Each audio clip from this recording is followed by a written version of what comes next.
é a fala de Jesus com a mulher samaritana. Mas no verso 16, a conversa entre Jesus e a mulher samaritana toma um curso que é exatamente onde nós precisamos trabalhar a respeito da hombridade do universo masculino. Porque olha o que Jesus disse. Disse-lhe Jesus: vai, chama o teu marido e vem. Verso 17. A mulher respondeu e disse: eu não tenho marido. E disse-lhe Jesus: disseste bem, não tenho marido, porque tiveste 5. Olha essa expressão: porque tiveste 5 maridos, e o que agora tens não é teu marido. Isso disseste com verdade. Amém? Aleluia. Pai, nós queremos glorificar ao Senhor pela oportunidade de estarmos aqui essa noite. Obrigado pelos homens que se levantam, ó Deus, para estarmos em um ambiente específico de alinhamento, de tratamento, de direcionamento. Então usa desse tempo, Senhor, e fala conosco para que nós possamos moldar o nosso coração, a nossa vida, de acordo com aquilo que o Senhor deseja para cada um de nós.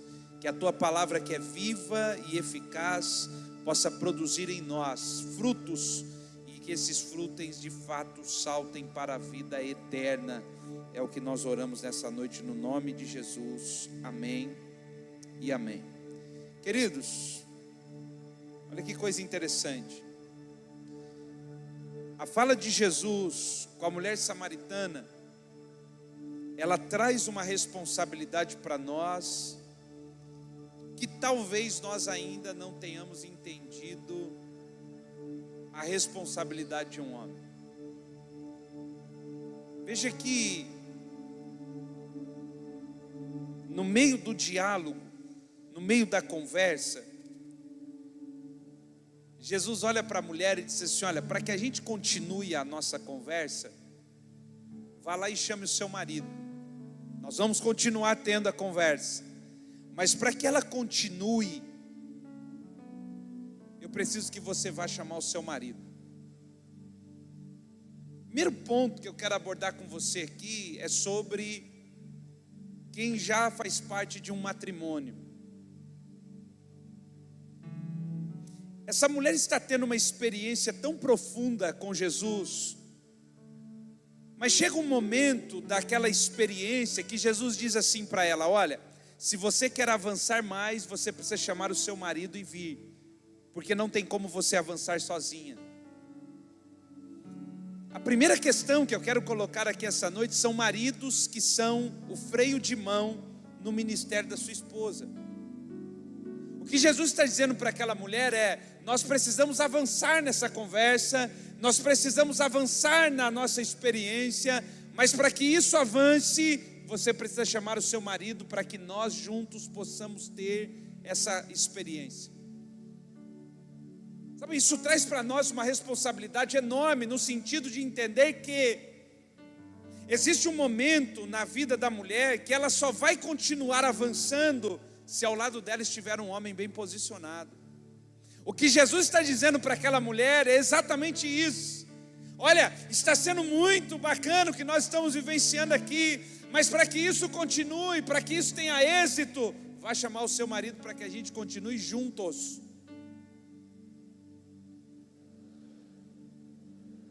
O propósito de todo homem, o propósito de um sacerdote bem posicionado, é que ele sempre esteja ao lado da sua esposa, para que ela continue crescendo na sua experiência com Jesus. A nossa vida não tem que ser assim: vai você. Não, pastor, você não entendeu. Eu crio um ambiente para que a minha esposa vá. Não, não é criar ambiente, é estar junto. Isso não é uma fala de alguém. Essa é a fala de Jesus dizendo para ela: vai chamar o seu marido, para que a gente continue essa fala, para que a gente continue esse relacionamento, para que a gente continue essa experiência. Sabe o que a gente vem percebendo? Um grande número de esposas que não conseguem avançar, não conseguem crescer, não conseguem romper na sua experiência com Jesus, porque estão vivenciando um momento em que o sacerdote está mal posicionado. Pastor, mas eu não atrapalho a minha esposa. Não é questão de atrapalhar, é questão de estar ao lado. A fala de Jesus para aquela mulher foi: chama o teu marido e venham. Estejam os dois aqui. Não é apenas um momento seu, não é apenas um momento dela, é o momento de caminhar juntos. Talvez até hoje a esposa cresceu um pouco, o esposo cresceu um pouco, um avançou mais, o outro avançou menos, mas 2024 precisa ser um ano que nós vamos crescer juntos para a glória de Deus. Não é apenas ela, não é apenas eu, mas seremos nós em Cristo Jesus, crescendo e amadurecendo para um propósito maior.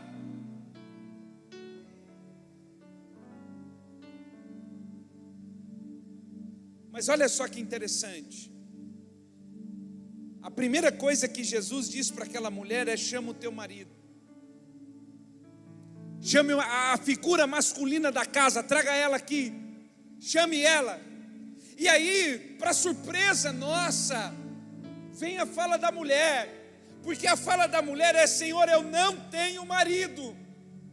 Mas se você continuar lendo o texto, você observa que Jesus diz: o que você tem agora não é o teu marido. Ela tinha alguém, ela tinha um homem, Lê, mas a resposta dela para Jesus é: eu não tenho.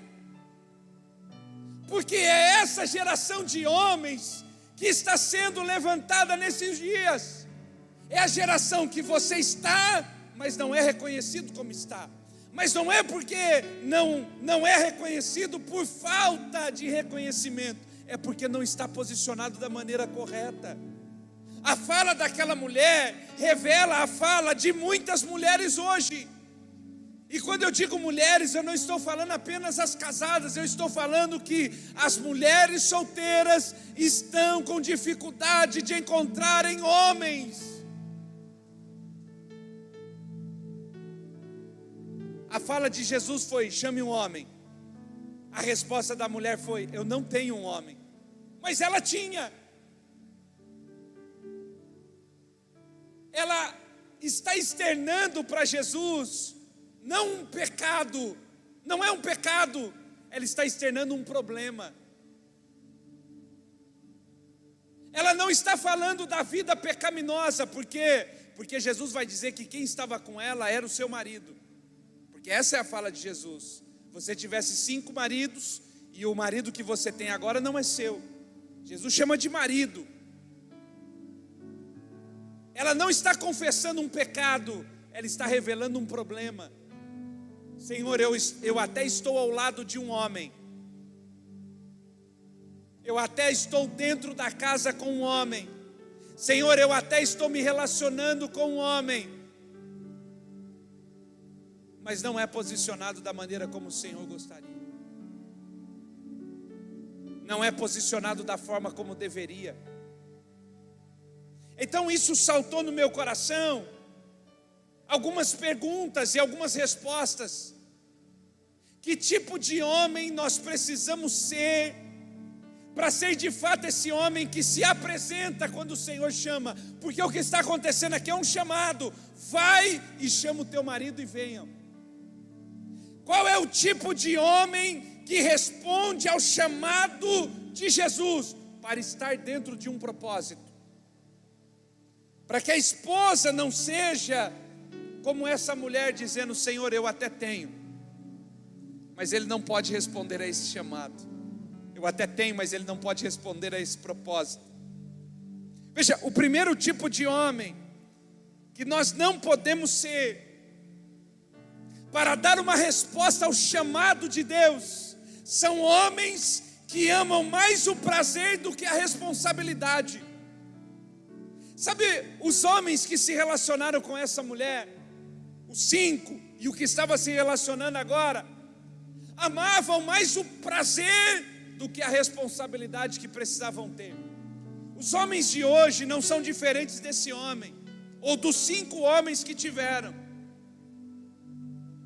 porque são homens que aprendem a amar o prazer mais do que a responsabilidade. Quando você vai conversar com um homem de verdade, ele vai mostrar amor pelas responsabilidades e não pelo prazer.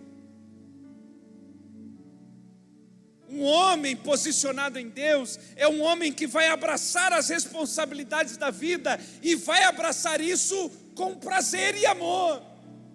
Não é aquele homem que diz assim: poxa, pastor, é tanto problema, é tanta responsabilidade, é tanta questão acontecendo que, cara, está me desanimando. Cara, mas o homem de verdade, ele ama as responsabilidades.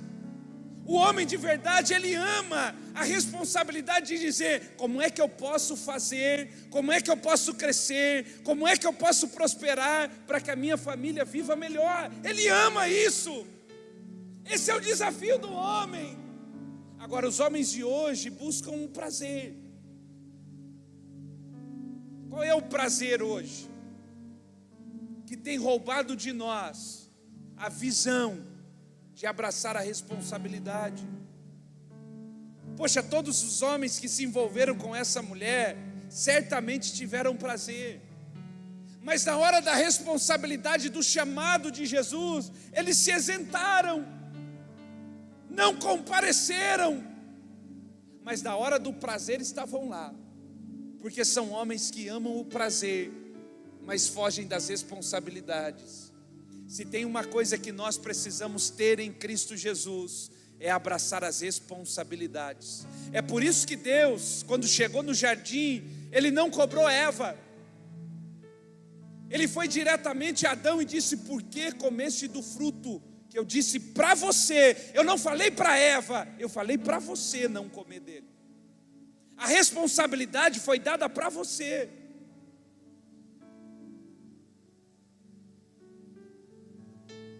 Homens que amam o prazer mais do que a responsabilidade nunca serão homens que atendem o chamado de Jesus. Nunca. Homens que estão abraçados com prazer são homens que em qualquer oportunidade, qualquer mulher, qualquer lugar, se torna um ambiente de perder tudo por causa do prazer. Se nós queremos de fato ser homens que honram a Jesus, homens que honram a Deus, nós precisamos aprender a abraçar as responsabilidades. E na maioria das vezes, para se abraçar uma responsabilidade, é necessário abrir mão do prazer.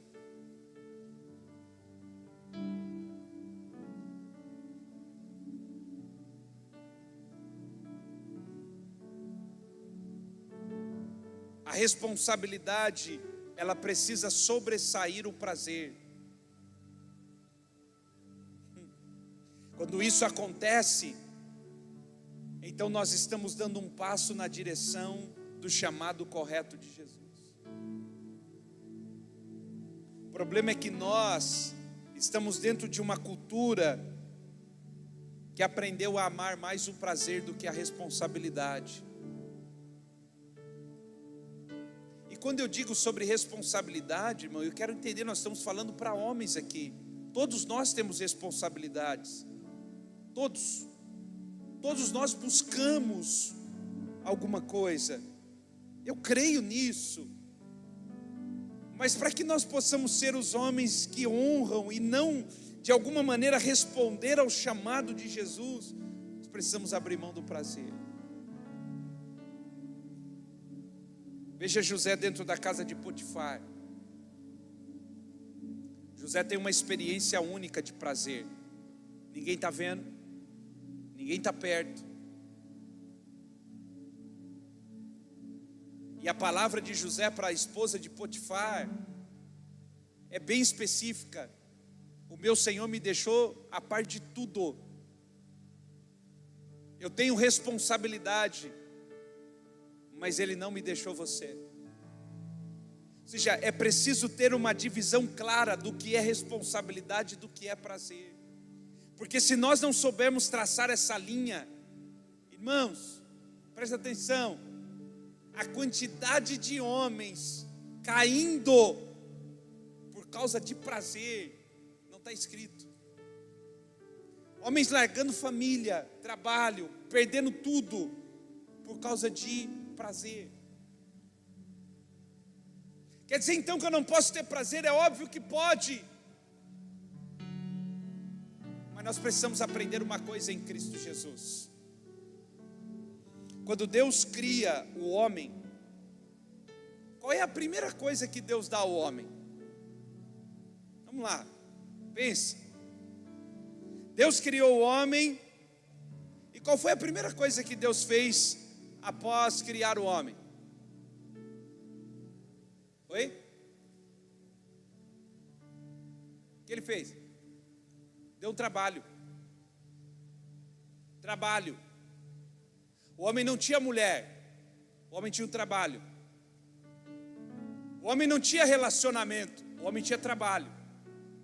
A essência do homem foi governe e domine. O DNA do homem é governe e domine. Deus o criou e não deu ninguém, deu trabalho. E era aquilo que ele tinha diante de Deus. O relacionamento veio depois, o prazer veio depois, primeiro veio o trabalho. Bate no ombro do seu irmão e diga: responsabilidades primeiro, prazer depois. Pois não, você vai viver uma vida frustrado. Cara, eu trabalho, e eu não consigo desfrutar. Não, primeiro o trabalho, primeiro a responsabilidade, depois o prazer. Primeiro Deus deu ao homem o trabalho, depois deu à mulher. Porque se você não entende responsabilidade, não pode ter prazer. Porque você só pode ter prazer depois que entende o que é responsabilidade.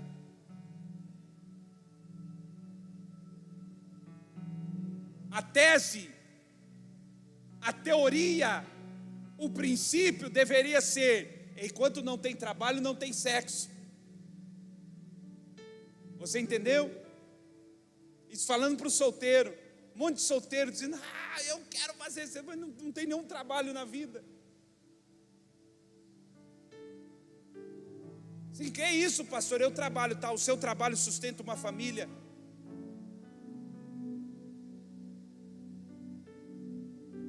Que isso, pastor? Não estou dando conta de sustentar nem eu. Assim, está querendo sexo para quê? Diga comigo: todo homem, de novo, todo homem foi criado para o trabalho. Primeira coisa, o homem tem que amar isso, irmão. Eu amo estar na minha casa. Cara, mas quando eu estou aqui, filho, quando eu estou aqui, cara, esse é o trabalho que Deus me chamou para fazer. Lá é um ambiente de prazer, mas aqui, quando eu entro dentro do gabinete, quando eu sento com alguém, diz: cara, é para isso, o meu trabalho é esse. Se nós não entendermos a estrutura da criação, a gente nunca vai poder entender como funciona o organismo de uma casa. Por quê, Décio? Quando Deus cria a mulher, o que é que Deus a cria e ela vem em primeiro lugar? Deus cria o homem e dá para ele um trabalho. Agora, quando Deus cria a mulher, o que Deus faz? O que Deus faz? Quando cria a mulher, mostra o homem. A mulher foi criada para relacionamento. A primeira coisa que a mulher entende de Deus é: esse é teu marido. Mulher é relacionamento, homem é trabalho. É por isso que quando você chega em casa, ou quando você está em qualquer outra movimentação, a mulher vê você, ela já quer te abraçar, ela quer falar: ela foi criada para isso. O homem não. O homem foi criado para o trabalho, cara. Se eu não entender essa movimentação, eu não vou entender, pastor, mas a minha mulher fica em cima, a minha mulher, ela foi criada para isso. Agora o homem foi criado para responsabilidade. Por isso que a fala de Jesus é: eu trabalho porque o meu pai trabalha. Esse é o posicionamento do homem. O homem, ele está parado, mas ele está pensando: como é que eu podia gerar mais renda, cara? Porque o negócio dele é trabalho.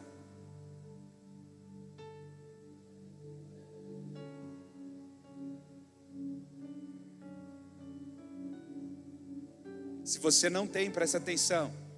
Se você não tem, eu quero libertar você essa noite de um paradigma que você não pode pensar que pode ser rico. Como não pode pensar? Claro que pode. Eu estou falando de uma riqueza que há um propósito nela. Não é enriquecer por enriquecer, é enriquecer dentro de uma causa maior do que a riqueza.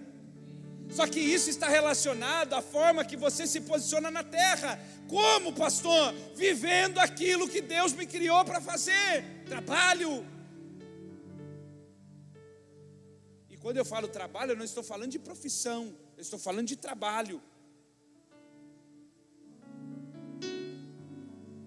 Ah, pastor, você não entendeu.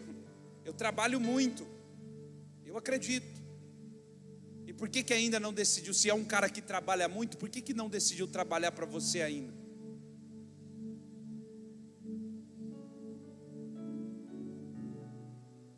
Ah, mas não é assim, né? Pô, é muito difícil, né? É por isso que nós continuamos nessa história.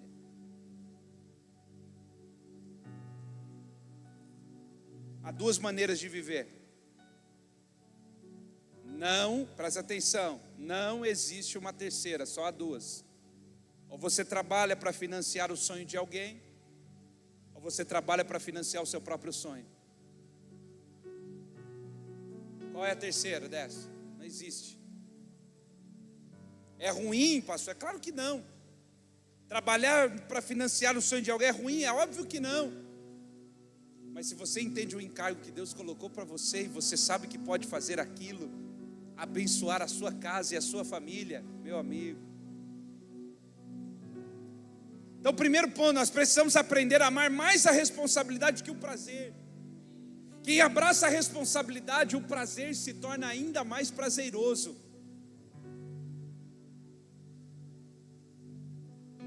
Segunda característica de homens que querem honrar o chamado de Jesus, homens que querem sair da bolha,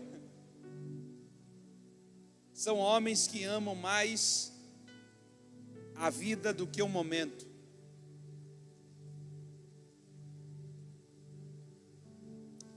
Todos aqueles homens que passaram pela vida daquela mulher experimentaram momentos com ela. Momentos. Nós estamos falando de 6 homens que passaram na vida de uma mulher. 6 homens desfrutaram momentos com ela, mas nenhum, Eric, foi capaz de viver a vida inteira ao lado dela. Nenhum. Sabe qual é o maior desafio que nós temos na nossa vida? Encontrar uma esposa, olhar nos olhos dela e dizer: é para a vida inteira. Eu não quero você por um momento, eu não quero viver um momento, eu não quero viver uma fase, eu quero viver uma vida. Homens que se posicionam, irmãos, e quando eu digo viver uma vida, eu não estou falando de fases apenas boas, não é isso. Homens que apesar dos momentos e fases, eles estão ali. É na saúde e na doença, na alegria e na tristeza, eu permaneço.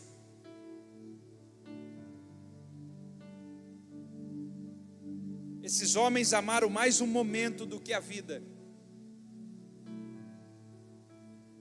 Esses homens aprenderam que um momento valia mais do que a vida. Por um momento, nós estamos jogando a família no lixo, fora, para desfrutar de um momento. Quanto custa um momento fora do casamento? Pode te custar tudo, cara. Quanto pode te custar um momento fora do seu propósito? Pode te custar tudo. Homens que de fato abraçam a Jesus, eles vão amar mais a vida do que um simples momento. Todos nós, dá lugar, 1 hora. Diga assim: olha, Vai ser muito pouco, pastor. 1 hora eu vou dar lugar para a minha carne. Veja onde é que você vai acabar. Veja onde é que você vai terminar. Não, pastor, eu vou dar lugar apenas um pouquinho. Vai ser breve. Veja onde termina. Não, pastor, vai ser só uma garrafa de cerveja. Não, pastor, vai ser só um cigarrinho de maconha, só um tiro de cocaína. Não, pastor, vai ser só uma pedra. Não, não importa. Veja onde você acaba depois disso. Nós não fomos chamados para viver de momentos. Uma das coisas que Deus tem colocado no nosso coração dia após dia é pensar a longo prazo. Nós não conseguimos planejar porque a gente pensa apenas agora. O máximo que a gente pensa é questão do mês. Sabe quando você enxerga que começa a se posicionar de fato? Quando o seu pensamento, ele consegue alcançar 5 anos, pelo menos 5 anos. Puxa, eu já consigo desenhar uma vida nos próximos 5 anos. Um planejamento de pelo menos 5 anos. Uma movimentação de pelo menos 5 anos.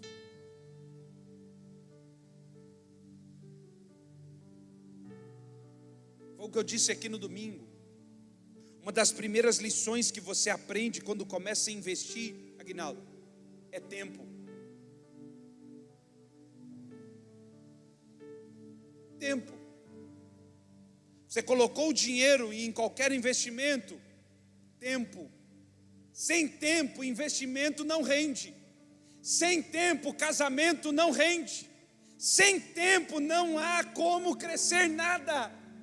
É por isso que os homens não estão conseguindo desfrutar da plenitude que Deus estabeleceu para eles, porque estão amando mais o momento, e momento não tem rendimento. Chegue lá, eu vou colocar 10 mil reais hoje no investimento e amanhã eu tiro. Quanto é que você ganha? Zero. Porque esse não é o tipo de investimento. Investimento está associado com o tempo. Você está aí? Diga para quem está do seu lado: o tempo é amigo do investidor. Quem ama o tempo e não vive por um momento, desfruta dos resultados.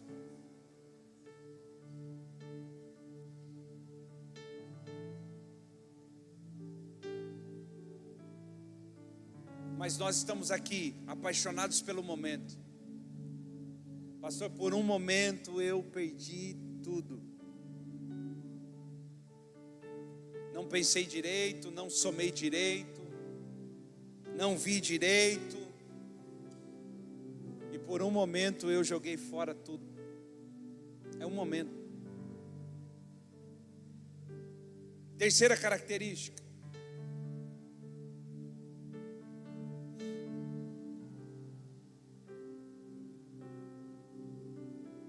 São homens que aprendem a amar o falso, a mentira. Como assim, pastor? Aquela mulher diz assim: Senhor, eu não tenho marido. E Jesus disse: você disse bem, porque você teve 5 e o que você tem agora não é seu. São homens que aprendem a amar o que é falso. Não é seu, mas eu quero que seja. Eu não posso, mas eu quero poder. Homens que andam dessa maneira nunca vão conseguir honrar o chamado, porque eles vão sempre deixar o que é verdadeiro para viver uma falsa sensação com aquilo que não é o verdadeiro. A palavra de Jesus é específica: esse não é. É falso, não é verdadeiro. Não tem propósito nisso, mas há uma insistência. Eu não sei quanto tempo fazia que essa mulher estava com esse homem, mas Jesus disse: isso é falso. Ela talvez não tenha enxergado até aquele momento, o homem não enxergou até aquele momento, mas Jesus disse: isso é falso. A gente precisa aprender a amar o que é verdadeiro.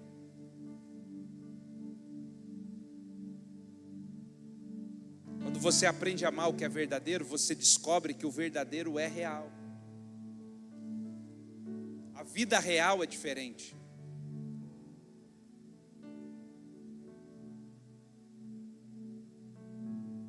Há uma vida externada pela TV, há uma vida externada pela pornografia, mas aquilo não é real, aquilo é falso. Mas passa para nós uma sensação de que aquela é a vida que nós precisamos ter. E por causa daquela falsidade de vida, nós trocamos a verdadeira, porque a verdadeira tem os seus meio complicado, os seus caminhos meio difíceis. E a gente diz assim: não, isso não pode. Essa não é a vida verdadeira é aquela. E a gente abre mão do verdadeiro para correr atrás do falso.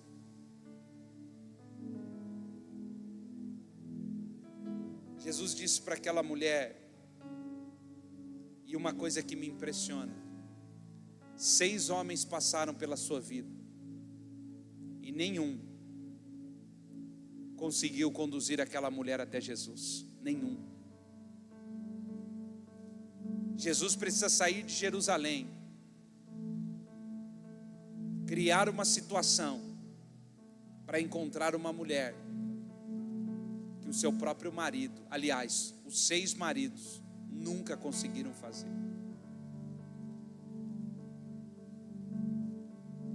Jesus teve que encontrar uma mulher num poço ao meio-dia,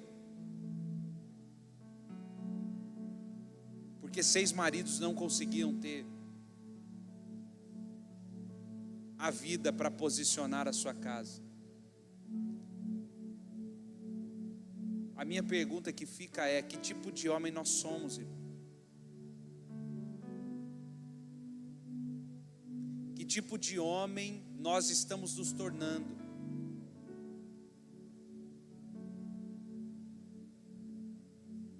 A palavra do Lucas ali, pastor, eu estava aqui no culto das mulheres, estava lotado o culto das mulheres. E os homens? Veja, a gente percebe a diferença exatamente nessa questão. São as que respondem primeiro, são as que avançam primeiro, são as que dão a resposta primeiro. E na maioria das vezes o marido não acompanha o ritmo. E deveria ser o inverso disso. Nós deveríamos ser a locomotiva. Nós deveríamos ser a força de tração. Nós deveríamos ser um modelo de exemplo. Mas nós estamos caminhando um passo atrás. E aí sempre vem o chamado de Jesus: chama o teu marido, chama o teu noivo, chama o teu namorado, diz para ele vir aqui para que a gente continue junto. Ah não, Senhor, ele não quer. Não, Senhor, ele não está envolvido. Não, Senhor, ele diz que trabalha muito. Não, Senhor, ele está envolvido com outras coisas. Eu não sei qual é a resposta que você deu e qual é a resposta que você está dando. A pergunta é: não está respondendo ao chamado. Pode ter êxito em tudo, mas se não está respondendo ao chamado, não tem êxito em nada.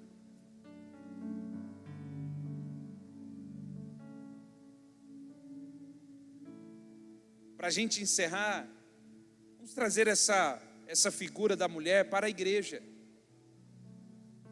A mulher, muitas vezes, no Novo Testamento, no Antigo Testamento, ela tipifica a igreja. Encare essa mulher como a igreja. Passaram 6 homens pela igreja e nenhum respondeu ao chamado como deveria. É por isso que, desde o início, nosso título não é homens de honra, nosso título não é homens que fazem, não, é homem. Como é que chama o ministério de homem? Homem. Porque se a gente for homem, a gente não precisa de outra característica. Posicionados em Deus, um homem posicionado em Deus. de maneira exata, de maneira correta, ele sempre será a resposta que a família precisa. Ele sempre será a resposta que a sociedade precisa. Ele só precisa se posicionar em Deus.